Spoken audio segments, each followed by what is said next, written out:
네, 우리 엑시큐어 하이트론 주주님들 반갑습니다. 주식탐정 박탐정입니다. 오랜만에 엑시큐어 하이트론 영상을 준비했습니다. 최근에 엑시큐어 하이트론이 급등이 한번 나왔었죠. 갑작스럽게 23%에 육박하는 급등 흐름이 나오게 되면서 809원을 찍고 다시 한번 하락을 하게 되었는데, 문제는 이날 나왔던 상승분을 모두 다 반납을 하게 되면서 이제 시가 대비 종가는 약 3% 정도의 상승분에서 마감이 됐다는 거예요.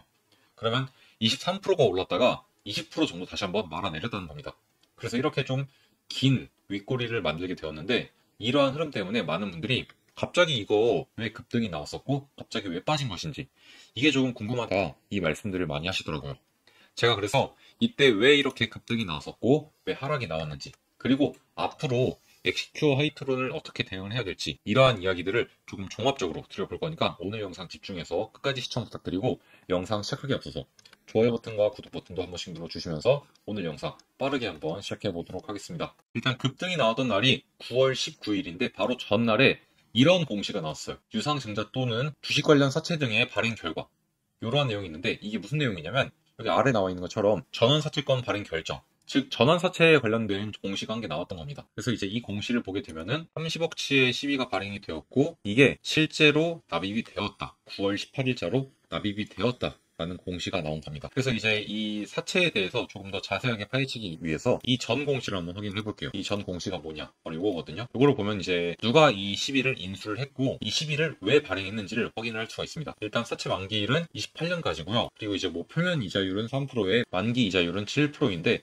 뭐 이러한 내용들까지는 여러분들이 굳이 알고 계실 필요는 없을 것 같아요. 중요한 내용만 딱딱 집어서 말씀을 드릴게요. 일단 여기서 가장 중요한 거는 이 전환 사채를 어떠한 목적으로 발행을 했느냐, 이건데 여기 보시다시피 채무 상환 자금을 위해서 30억을 발행을 했습니다. 돈을 갚기 위해서 발행을 했다는 거예요. 그러면 우리가 이 공시를 통해서 가장 먼저 파악을 해야 될 것은 과연 누구의 빚을 갚기 위해서 이 시비를 발행을 했으며, 그리고 이 시비를 과연 누가 인수를 해주느냐, 즉 누가 돈을 대주느냐, 이걸 파악을 해야 됩니다. 이걸 파악하기 위해서 쭉 내려보면은 발행 대상자명을 확인할 수 있어요. 즉 돈을 대주는 사람이 누구인지를 확인할 수 있는 겁니다.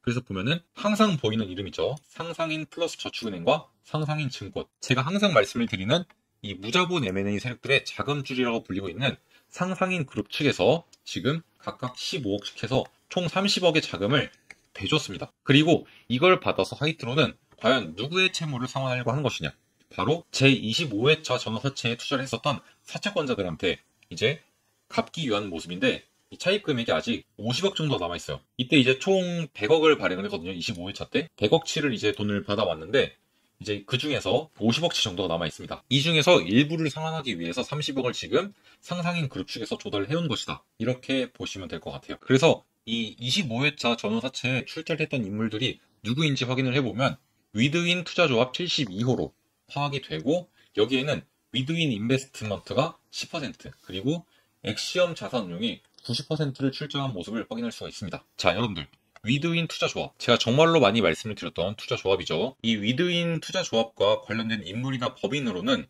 여기에 나와 있는 엑시엄 자산운용도 있지만 국도상사, 그리고 신재호, 이러한 인물들이 있는데, 일단 신재호라는 인물은 이 국도상사의 대표입니다. 이제 카나리아 바이오 계열의 실소유주로서 계속 언급이 되던 인물입니다. 그리고 제가 계속해서 언급을 드렸던 내용이지만 시비나 BW 인수 혹은 지분 참여에 계속해서 등장하는 이 위드윈 계열 조합과 그리고 윈앤리치, 리치몬드 파트너스, 이러한 특정 투자 조합들, 그리고 뭐 엑시엄 자산운용 같은 운용사, 이러한 것들은 대부분 과거에 카나리아 바이오, 세종메디칼 이런 쪽의 거래에서도 반복적으로 관여한 흔적들을 확인할 수가 있었고, 이들은 대부분 소규모 운용사 또는 사모펀드를 중심으로 해서 비슷한 이름의 법인과 동일 인물들 혹은 그들과 연계된 인물들이 계속 교차로 등장하는 모습들을 파악을 할 수가 있었습니다. 특히 이 위드인 투자조합이 들어오면서 이 자금이 어디에 쓰였냐면 GPCR을 인수를 하면서 신약 개발 사업에 뛰어들기 위해서, 이걸 위해서 사법인 증권 취득 자금을 조달하기 위해서 여기서 100억 원을 구해온 건데, 이것 또한 바이오 신사업이라는 스토리텔링을 앞세워서 단기간 내에 상한가 랠리를 만들었고, 그리고 이 12 납입일을 전후로 주가가 급등한 패턴도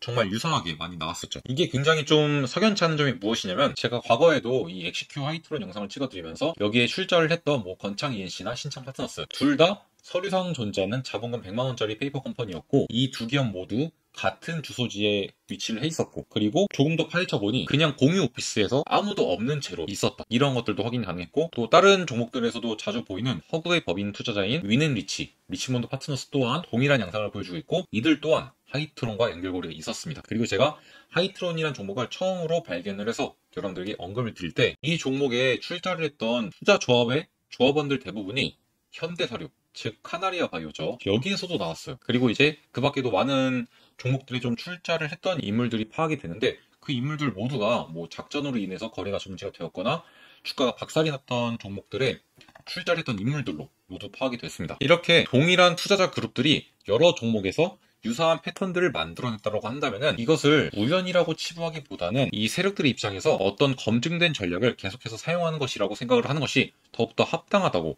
생각이 들죠, 여러분들. 특히 정상적인 자금 조달 논리라면 시비가 발행이 되면은 기존 주주 가치를 희석할 우려가 있기 때문에 단기적으로 주가가 하락하는 것이 자연스러운 시장의 반응입니다. 그런데 이번에도 마찬가지로 시비 발행 납입일 즈음에 오히려 주가가 급등을 하는 모습을 보여주었었죠. 이런 특징은 대체로 특정 투자자 그룹들이 먼저 매집을 선행을 하고 의도적인 뉴스나 공시 활용을 통해서 단기적으로 수급몰이를 만든 다음에 급등을 만들어내고 차익을 실현하는 그러한 패턴에서 항상 나타나는 모습입니다. 그리고 대부분은 이런 구간에서 실제로 매수를 하면서 매집을 하기도 하지만, 요즘은 아까도 말씀드렸던 뭐 CB나 BW를 통해서 미리미리 매집을 하는 모습들을 보여준다는 거죠. 그래서 이번에 나왔던 이러한 흐름 또한 결국엔 이 CB 투자자들, 무자본 M&A 세력들이 개입이 되어서 수급몰이를 만들어내고 단기적인 상승을 만들고 차익 실현을 하게 되면서 하락이 나오는 것이다. 다만 여전히 여기에 남아있는 세력들이 남아있기 때문에 우리가 이런 거 한번 빠졌다고 해서 너무 걱정할 필요가 없다라고 말씀을 드리고 싶어요. 제가 아까도 말씀을 드렸지만 남아있는 25회차 물량이 50억 정도가 남아있었는데 채무상환 금액 해봤자 30억 들어왔어요. 아직 20억치가 남아있을 거고, 그리고 이 밖에도 그 이후에 계속해서 들어왔던 세력들이 있습니다. 아까도 말씀드렸던 뭐 리치몬드 파트너스, 윈앤리치 이런 것들 아직도 다 남아있고, 그리고 이제 엑시큐 하이트론의 최대 주주로 있는 유수 또한 여전히 많은 지분을 가지고 있고, 그리고 이번에 이 30억을 조달해올 때 상상인 그룹 측에서 조달을 해왔죠. 상상인 그룹 측 또한 여전히 엑시큐와 하이트론에 대한 지분을 많이 갖고 있습니다. 이들의 지분들이 모두 해소되기 전까지는 우리가 크게 걱정할 필요는 없을 것 같아요. 제가 항상 드리는 말씀이지만 그냥 여러분들의 평단가를 500원에서 800원 사이로만 유지를 시켜놓으시면 된다. 500원에 가까우면 가까울수록 좋지만 그래도 800원보다 아래쪽에 있으면, 요 구간 안에만 있으면 우리가 크게 걱정할 필요는 없을 것 같다.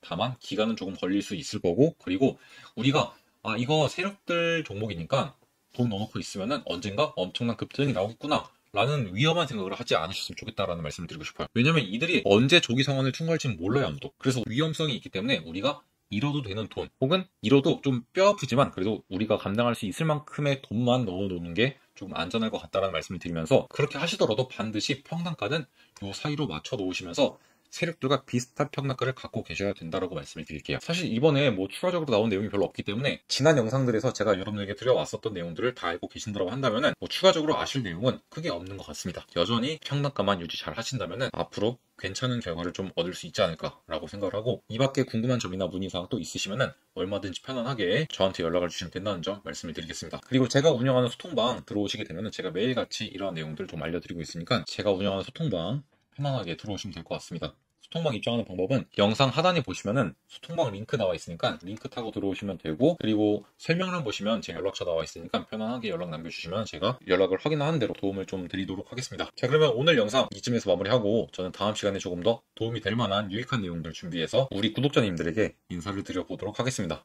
감사합니다.